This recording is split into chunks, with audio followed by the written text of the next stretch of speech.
our garden wall. I hear the sirens call. You can have what you want. Yeah, you can have it all. Over our garden wall.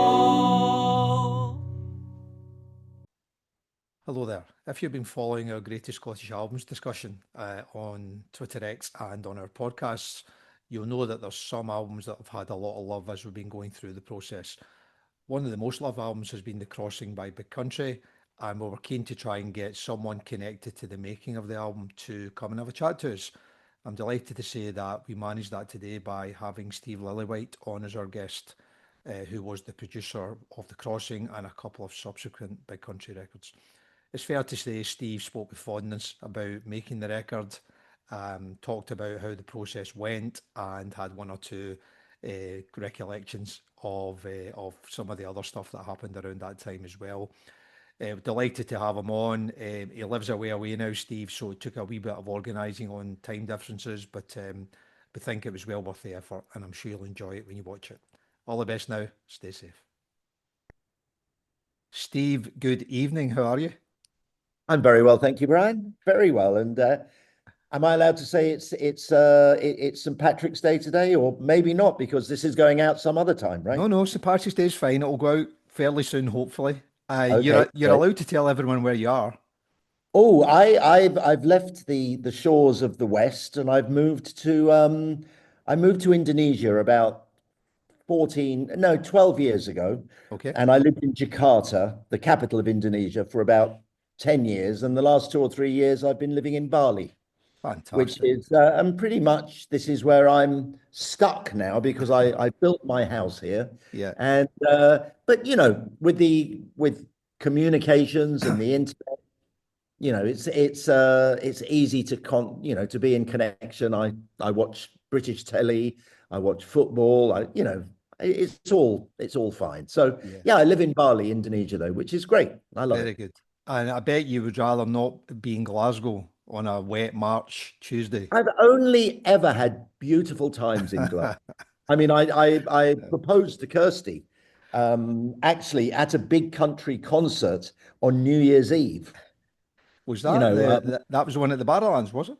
That was at the Barrowlands. I was up there. They were live on BBC Two. That's right. And they were playing in the New Year, and I was in the truck to make sure it sounded okay. Yeah. Kirsty came out to come and give me a kiss, New Year's kiss, and it was literally the first thing I said in 1984 was, "Will you marry me?" When I didn't have a ring, so it wasn't like, because I'm not sure if I even knew I was going to propose to her, but I was the moment took me, and I thought, yeah, this is the girl I want to marry. And yeah, we had a good time. Absolutely. We had a good time. And I've been to the Barrowlands with the Pogues, and I think even Status Quo, even before then, was the first time I'd been to the Barrowlands. Was amazing. Wow. I don't remember the Quo playing the Barrowlands. I remember. I'm sure they did. Yeah, I'm sure they did. But the Barrowlands doesn't have an upstairs, does it? No, you go upstairs to get to it, but then it's just yeah. No. So it wasn't Barry. It was another place in Glasgow, because I was an engineer at a studio, and I recorded a live Status Quo album in Glasgow from the Apollo. But I remember the what was the famous place in Glasgow? Glasgow Apollo. Apollo, where literally you could see the second floor going up and down. Absolutely. Amazing. So I've always had amazing times in Glasgow, and no, it holds a special place in my heart. And weirdly, the Celtic, I don't think I have any Celt in me, but I always have a great affinity with the Celts, so yeah, well, which is why I'm here, of course. Of course. Maybe we can sort of whiz you back a little bit now. So about chatting about kind of greatest Scottish albums, and I explained that we've been doing some polling and conversations, and The Crossing has had a lot of love really across the vote, which is lovely. And as we got at the sharp end, we were hoping to get some people connected to some of the records to have a chat to us, so we can't thank you enough, Stephen, for coming on and Oh, having a chat about that. my So pleasure. can I whiz you back a little bit? So Yeah. a wee bit of context then, before you actually started recording with Big Country, what was the things just before that you were working on? What were you doing? Well, I think when was the crossing? 1980, was it? Or 80? 83 it came out, I think. Oh, right. Okay. Yeah. So Yeah, I think I might have done two U2 albums before yeah, then. I'd done a couple of XTC albums. I think I'd done a Peter Gabriel and a Joan Armatrading. So I'd done quite a wide variety. And of course, Susie and the Banshees, yeah. It's your which was breakthrough. my first hit, my Yeah, breakthrough, really.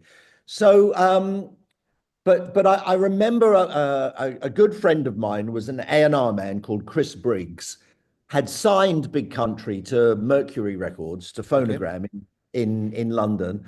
And they had gone in and done some recording with a producer called Chris Thomas. Yeah, Now, Chris Thomas was, he was the producer's producer. yeah. I Great CV. loved his stuff because he was from a generation before me, and he was great, but I think they sort of got halfway, either a quarter way through an album, and they realized when they were listening to the tracks that you know they'd released a single and that wasn't a hit, and all of a sudden what started out as being, we've got this great band signed, was like, it doesn't sound like it should. So Briggs called me up, Chris Briggs, and said, Steve, I think we want to change jockeys mid-race. Okay.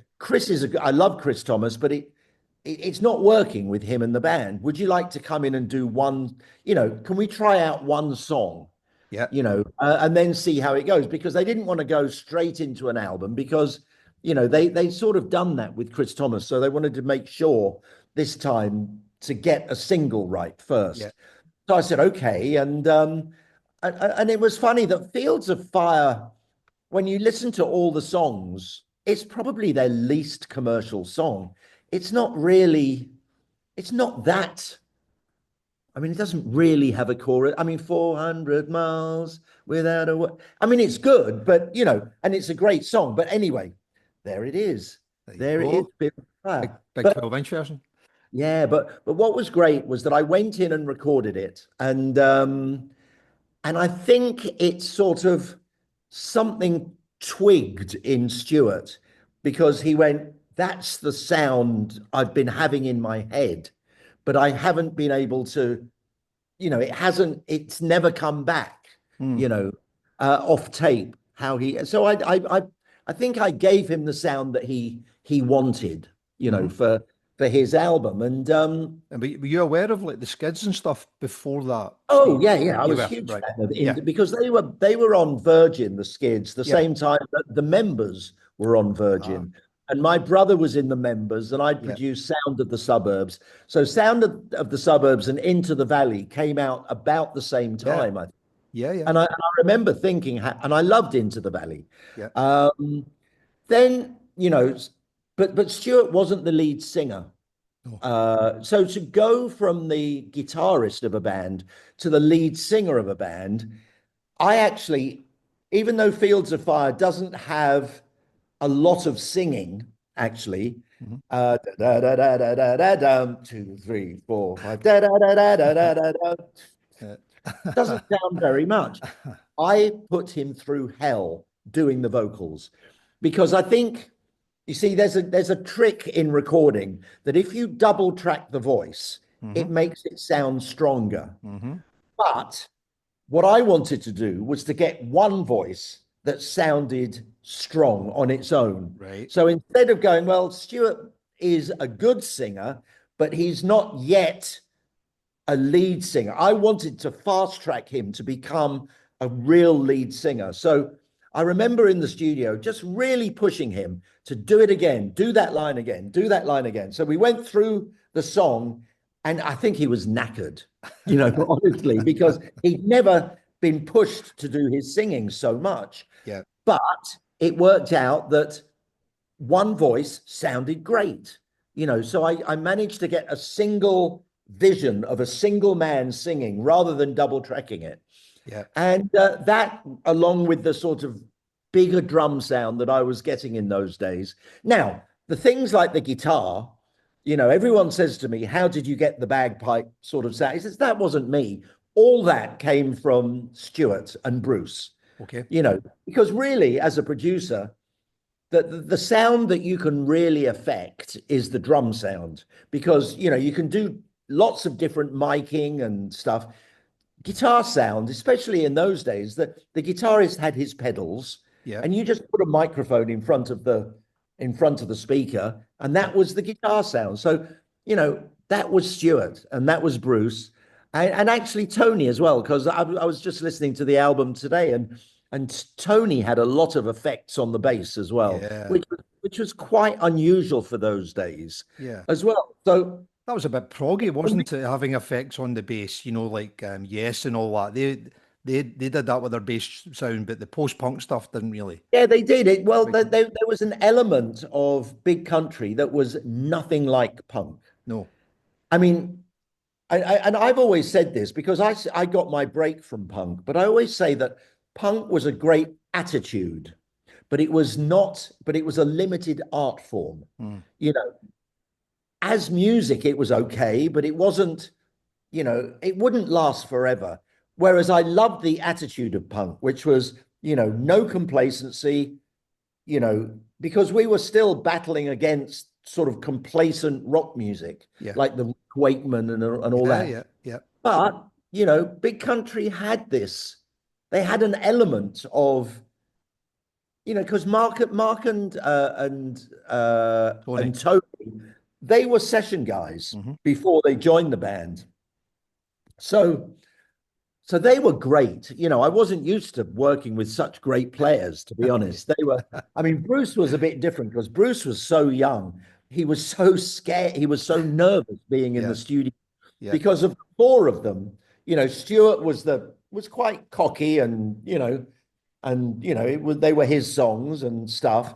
And Tony and Mark were, but they played with Pete Townsend. Yeah. Bruce was this sort of young, skinny little kid who was like so nervous doing his. So I spent quite a lot of time with Bruce, sort of coaching him into his parts and to get them really tight. And, But where did you record the album? we recorded the album at a studio called Rack, In RAK, London. which was owned by Mickey Most, Yeah. who was a sort of musical Svengali of the Yeah, yeah. 60s, 70s. But his fame came from what I would have called lightweight pop music, sort of a Hot Chocolate Sweet, Susie and Quattro. Sweet, but those sorts of Yeah, records, yeah. yeah. Um, so, but his studio was great because it was an old schoolhouse. So it was quite live sounding, so a lot of the drum sound of Big Country was me using the room Mm. to get this big live sound that really worked with as I say, I had a lot to do with the drum sound. The guitar sound was what Stuart and Bruce gave me, Yeah. but all the sounds then sort of all locked in together. And how And that also that thing of getting Stuart to sing. and how many sort of sessions did you put together, or what No, was it that? was I think I mean, I don't know exactly, but in those days, an album would take a couple of months. Yeah. So, by like a couple of weeks to do backing tracks. They were pretty well rehearsed, to Right. be honest. Yeah. So, unlike other bands I've worked with where they haven't even finished the lyrics on the first album, Bono. But but Stuart was always there with his lyrics, and he, Yeah. and he treated it like, oh well, I'm going in the studio, I've got to get my lyrics finished. And how did you generally get on with the band? I guess for different bands and producers, relationships will change, I guess. Yeah, How was yeah. yours with the band? Well, we got on great. I mean, Yeah. to start with, Mark Brzezicki had a little bit of session guy head. It's like I'm a session guy, because I mean he was a member of the band, but he was still in his head. It was like, I'll do my part and I'll go home. because Yeah. I'm just a drummer. He was a little like that. And I said, no, Mark, I want to really get you involved. And I got him to do things like, well, on Fields of Fire, I got him to not do his drum part all at the same time. I Okay. got him to do the bass drum and snare drum first. Then I got him to do the tom-toms as an overdub, and then the cymbals as a third overdub. So I could get different perspectives on each of the drums. And it was quite a mathematical little puzzle. But the great thing about Mark, once I explained this is what I want to do with him, Yeah. he was great. He lapped it up, and it's because if you tell a drummer just play your part but miss out that bit and that bit, they can't do it. Eventually he did though, and that was, and it was great. And Tony is just like one of the loveliest gentlemen, just a lovely guy. And yeah, and Stuart and Bruce were like the young Scottish kids who came down, and Yeah. they were quite cocky. Yeah. Stuart's big thing would be to like get his hand like this and fart into his hand and throw it in your face. Nice things like that, Stuart. Oh, I absolutely. think it's Classic. maybe a Dunfermline thing. You know? I mean, it was, oh my God, Stuart, don't do that. You're, Throwing your fart. you're shattering the illusions here, Steve. Don't. Oh, no, no, no. But it was full of joy. It And was full of, the interesting thing was when I was having a look at when you recorded it. So yourself and Stuart were only 3 years apart in age. right. So you know sometimes there's a sort of generational gap between producer and artist. I don't know, the Beatles and people like that. But Yeah. you were very much of the moment. So did it? I guess there didn't feel as if there was any kind of age difference No, I or didn't. No, I didn't no. feel it. But when you're the younger one, Mm, you do feel it. But when you're the older one, because I right. got this, when you're the older one, you don't feel it. You feel the same. But when Yeah. you're the younger one, because when I work with Peter Gabriel, I think he's only 3 years older than me, but I absolutely felt that he was Yeah. from another, was a different generation to me. Yeah. Maybe the band thought I was just that little bit, but I think I'm the same age as Mark, or I'm even, I don't know how old Mark and Tony Yeah. are about my age, Yeah. I Yeah. think. Yeah. I Probably. might be a Yeah. little bit older than them, but yes, and Bruce was the youngest. Yeah. Yeah. It would have been. Yeah. And I think you're right. When he played live, he was not the shadows of Stuart. That's not fair, but always Yeah, felt as yeah, if no, it. he was very nervous in the studio though. Yeah. I can He was imagine. very nervous. Yeah. Now he's fantastic. Yeah.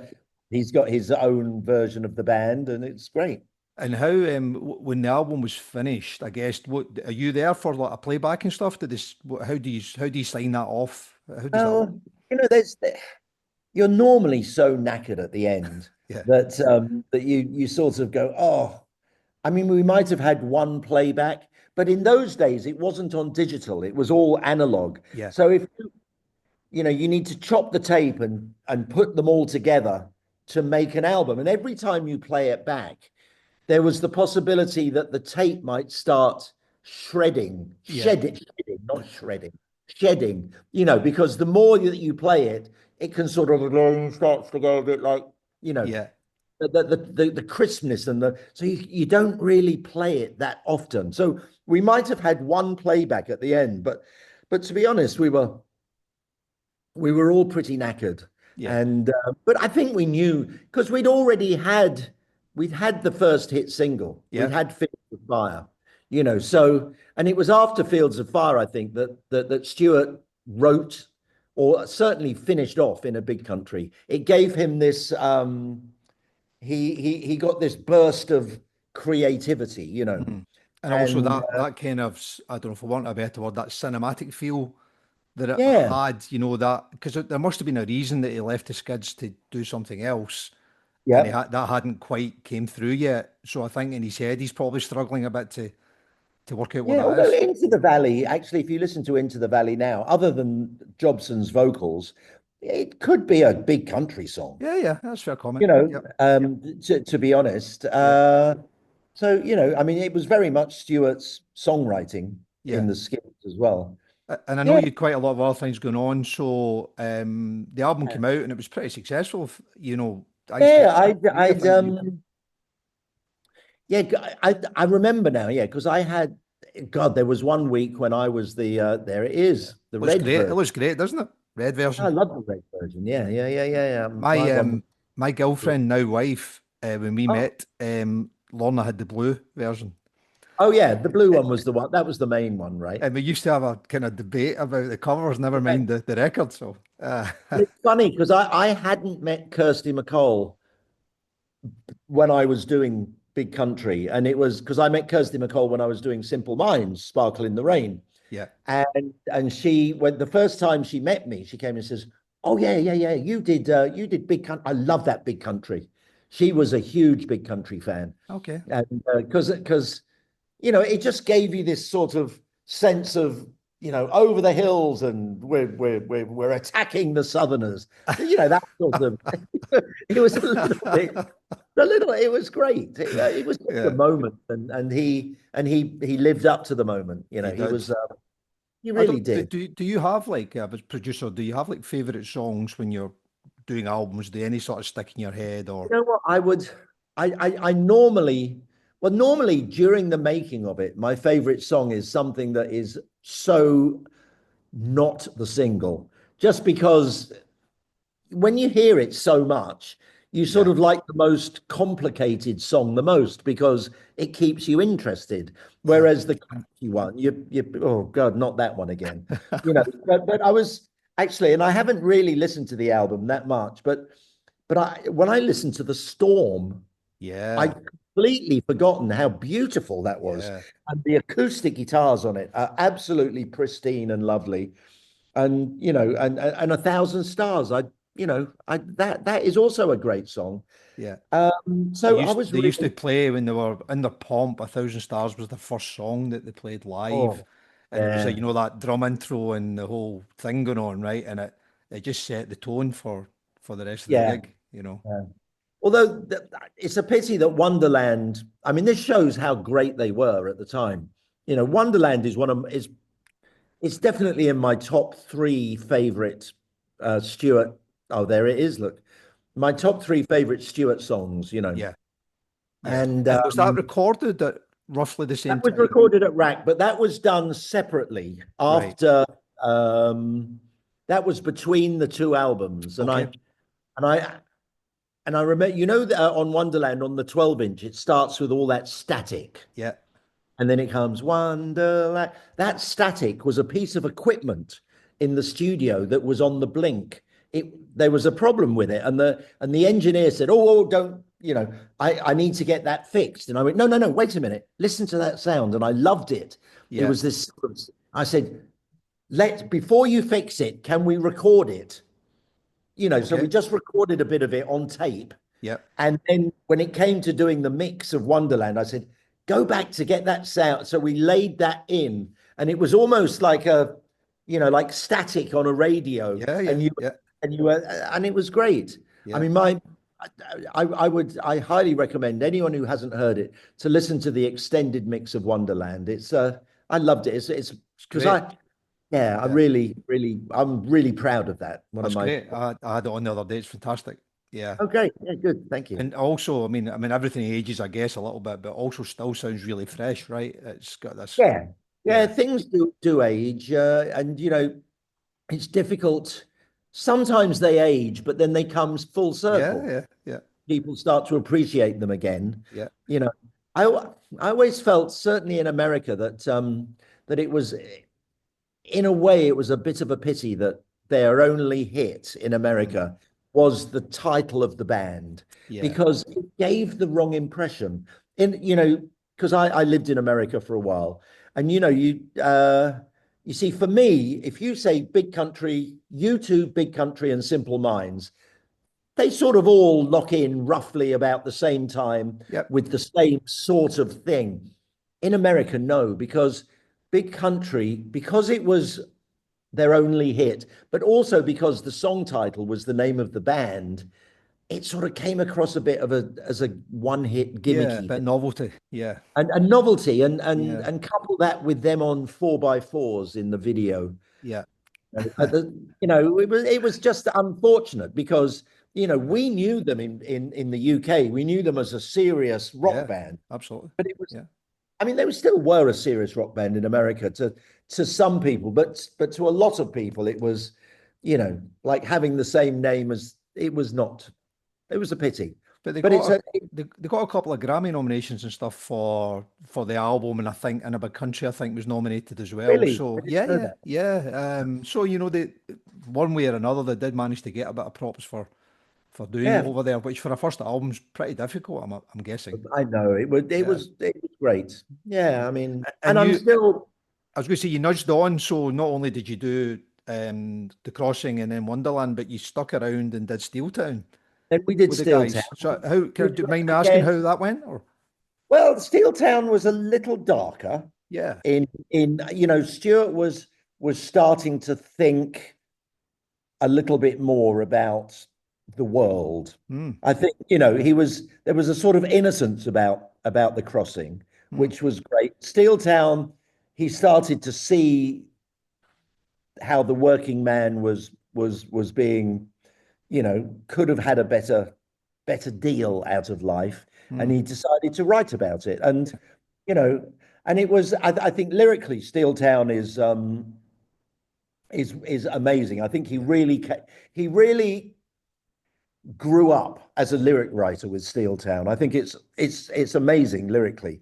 I think the thing for me that was a little bit missing was the guitar hooks. Okay. You know, what was great about the crossing were the melody lines on the lead guitar. They Yeah. were fantastic. Didn't have so many of them Yeah. on Steel Town, but made up for it lyrically. Yeah. I think Steel Town, and I mean, there's some wonderful, wonderful songs on Steel Town. Fantastic. And And then, very much. I let them, and then they had a wonderful run, you Yeah, know. they did brilliant. And then you sort of stepped away. Was that just by agreement or It, what? it was it was just something that nothing came up. Either I was busy or, and I always say I can work with lots of different bands. Yeah. Back in the day, I could do like 5 or 6 albums a year. And I would always think it's not fair for me to always do a band's album. They should try other producers. Yeah. Yeah. Yeah. If they want, they can come back to me another time Yeah. later down the road. Yeah. And so, yeah, I didn't do any more, but I stayed friends with them. And I was going to ask you that. Did you keep in touch? yeah, Yeah. I even now I stayed friends with Bruce and Tony and Mark more on Facebook, and Tony's had he's had a few family problems, which is sad, Yeah. um, and his health, but he's just a lovely, lovely, lovely man. Yeah. And I think from our end as well, that bit about looking back to the records. So, I mean, you talked about working with them for a couple of records there, but The Crossing was a top three record in the UK. Steel Town was a number one album in Yeah, the UK. I mean, that's for making two albums, top three, number one. That with yeah, a new band as well at the time, new pretty band. much. Yep, yep, yep, I yep. mean, that's a No, pretty strong legacy, right? it is, and for me, it did my confidence a lot of good because Mm, You know, Chris Thomas was a great producer, and to actually inherit something that he didn't, I didn't in I recorded it all different, I inherited the artist and I turned it round. It was I'm very proud. It did my confidence a lot of good, I think. yeah, I mean, you should be very proud. I mean, I know we're all Yeah. talking about The Crossing specifically, but for both records, I think you did a cracking job, mate. Oh, And thank you so much. you've left that kind of enjoyment there. It's there forever, isn't it? And it's still You good to know. be second best Scottish album, isn't it? Well, we don't know yet. So Don't know. Yeah, I'm yeah, teasing you. I'm yeah. teasing Can I you. just ask the PS? Did you bump into the Water Boys at all at any point? Or Well, Mike Scott moved to Ireland, yeah, and Steve Wickham, who was the mm, violin player, sure. he is the guy who played the violin on Sunday Bloody Sunday Ah, of course. Yeah, on of the course. album version. Yeah, So yeah, I yeah, knew Steve Wickham, yeah. but you know, and for me, Whole of the Moon is just one of those fantastic records. So, you know, I was always a fan of his. I think, yeah, he's just a little, he's one of those slightly eccentric people as well, Mike Scott. I don't think he really, you know, he does what he wants to do. He Sure. doesn't think about, I'm going to write a hit. I'm going to do what I want. Absolutely. Yeah. No, Yeah. and you know, and look at the career he's had. So, Oh, it's you know, fantastic. Yeah, very proud of all. Music in those days was, you know, what was great was that you may not have been a fan of this band or that band, but there were so many different bands all doing different styles of music, you know, that, yeah, and now you don't get bands so much like that. It's just no, different times, you know. maybe not. But But with the crossing, mate, you'd given a lot of pressure to a lot of people, and oh, thank you. you know, on behalf of all the guys in Scotland, just like to thank you for being part of that. Thank you. Thank you Um, so much, Brian. It's been my pleasure. and really appreciate your time today. Thanks again for coming on, and Thank you. I hope everyone enjoys it when it goes out there. All the best, Steve. Thank you. Over our garden wall, I hear the sirens call. You can have what you want. Yeah, you can have it all. Over our garden wall.